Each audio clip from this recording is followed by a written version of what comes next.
experimented with drugs. There are prophets on the left-hand side on the nation of Edom that did this, like Aleister Crowley. That's what he did. He experimented with a bunch of drugs because he believed that your mind is like more expanded. Yeah. And guess what he went into? Guess what he went and did?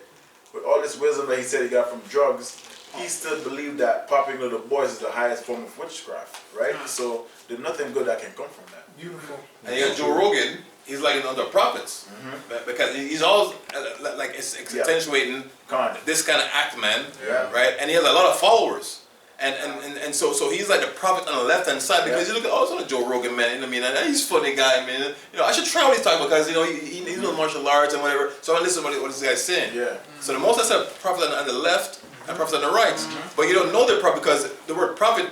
Like we think in pictures, so because of what we think of prophet is, I think of the big white beard, prophet could be crazy looking guy. The old senile man. That's what they think. But Joe Rogan is a prophet. Yeah. But on the left, because he's not speaking from the scriptures. No. He's speaking from his the drug name. I don't mean some weird names he's calling out, man. Ayahuasca. Yeah. Another thing that you sorry. God, no. The ayahuasca. These guys. It's like trying magic mushroom on another level. It's this herb that you go down to Peru or Brazil with the natives, and you take this drug. It makes you hallucinate. Hallucinogenic. Yeah. And apparently you go to Nirvana or whatever. I don't know where they go. But it's the same thing. It's being a prophet on the left hand side. By using drugs. But you didn't go nowhere. You said where you took us where you sit, man. Yeah. But you said, hey, you're over there. Bro, you're sitting right there, man. You see? You didn't go nowhere, using man. it the wrong way. That's to begin with. Yeah. Right? Their lustful desires is what they're all about, as the brother brought out. Yeah. And the Lord didn't authorize them. We believe by faith we're in the temple and we're in the temple, the most holy place. None of that shit burns there. Okay? It doesn't burn there. Yahweh's wisdom, knowledge, and understanding works there. Hey, read that. Read that. This is Colossians chapter 2 and 18. Let no man beguile you of your reward in a voluntary humility and worshipping of angels, intruding into those things which ye have not seen, vainly puffed up by his fleshy mind. So that's a powerful scripture because the brother that you just mentioned that all that left-handed stuff, it comes from the spiritual demon Satan who's doing his job diligently. He goes to the wicked and all those prophets and deceive them and do his job. But that's the left side. That's where that stays, in the outer court, buddy. It doesn't come over here in the temple. So you can keep that stuff that you do because that's fleshly. Okay, that's carnal. And the interesting point on that is that you said that it was because you were lusting after it anyways.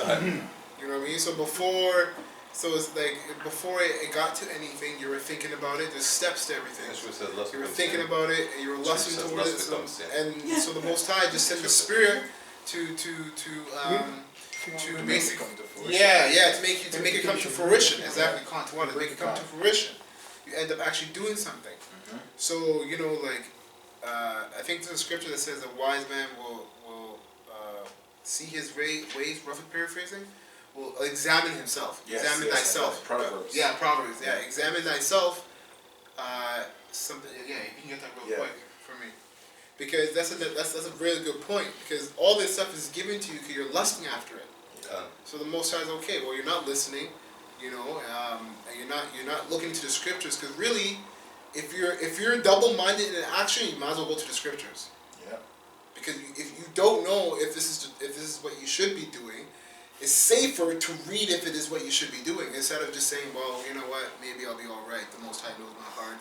I'm being sincere. You're being wicked if you say whatever you tell yourself, whatever that demon tells yourself to lie to yourself about. Yeah. You know? Well, First Timothy 3:16 says all scriptures is. I have that. Okay, good. They think. It says Proverbs 22:3. A wise man foreseeth the evil and hideth himself. But the simple pass on and are punished. So, you know, you see that, like, okay, you know, like with this whole magic mushroom nonsense and narcotics, you see that the wickedness that can come from it, if you can perceive the wickedness that can come from it, and you don't know if you should be doing it or not, you might as well not be doing it. Well, You hey, know, this or go to the proves, scriptures. this proves that these men don't understand this Exodus, this mission that Yahweh Shemir Shai set out to do to deliver Israel. Because everything is going to be made low, okay, and grinding is going to cease. We're actually going through prophecy, and this guy is talking about magic mushrooms and all this shit. So he doesn't know what time he's living in, man. Because when we're coming, he's taking us out, and everything that you hold dear to you is going to be taken away, man. That's what's going on.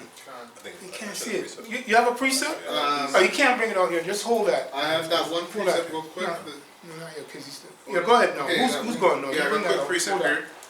2 Timothy 3:16. All scripture is given by inspiration of Yahweh and is profitable for doctrine, for reproof, for correction, for instruction in righteousness. So if you don't know, you can go to the scriptures. That's why the scriptures are there. You know, if you don't know if you should be doing it or not, or if it's like, yeah, if you don't know, you should go to the scriptures. That's why they come up with these excuses. Oh, that this, that, and the third. And then verse 17 it says, the man of Yahweh may be perfect. Oh, that the man of Yahweh may be perfect. So basically what makes you perfect in these scriptures, man. So there is such a thing as perfection. Okay, that's why the apostle says, we have 100% truth. Because you're dealing with the scriptures. So if you know, oh, you can't see this. No, this all is saying we deal with the scriptures, and that's it. That's it. Right? Yeah. And then it says, thoroughly, men of Yahweh may be perfect, thoroughly furnished unto all good works. You know, that's the point. That's the point. Yeah, it's just perfect in the Most High's eyes. It's not perfect as in he doesn't sin or anything like that. Because, like the brother said, it's when you deal with the scriptures, you're perfect, man. Most High looks at the inward parts, not the Yeah, outward parts. exactly. Well, how does the book of Job start out? The Job 101, it says that there's a man living in the woods, paraphrasing, and man is upright, and he was perfect. Yeah. And it showed that Job dealt with the scriptures. Yeah.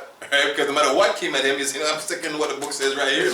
Yeah. I'm dealing with the scrolls. God made him perfect. Yeah, that's what making perfect, man. It wasn't like perfect nose and his hair was like, sticking up. No, he was perfect in the scriptures.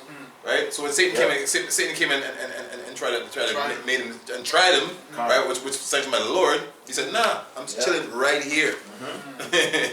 You know, it didn't say that there.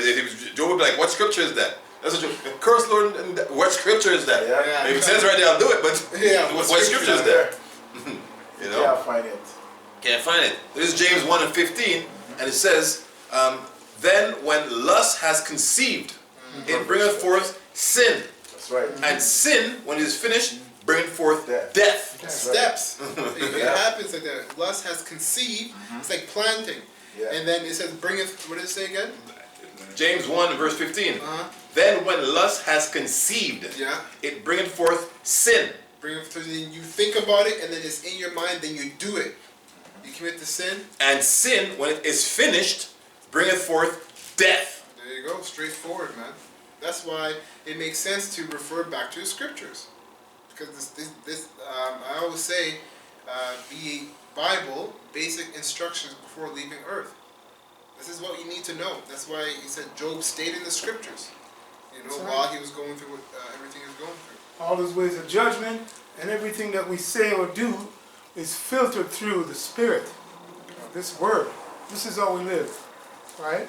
And that's the faith that people can't see.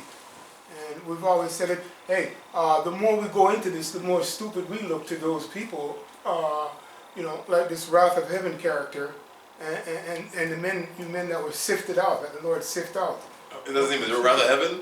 Yeah, it's wrath of heaven. This is omen nomen. Because the wrath of heaven is going to be on him, man. You know what I mean? So the Most High named him perfectly, man. It's the wrath of heaven. Yeah, right in the name, he's very aggressive. And he's calling you faggots and GMS and people who want to accept this. Yeah, he gets really aggressive.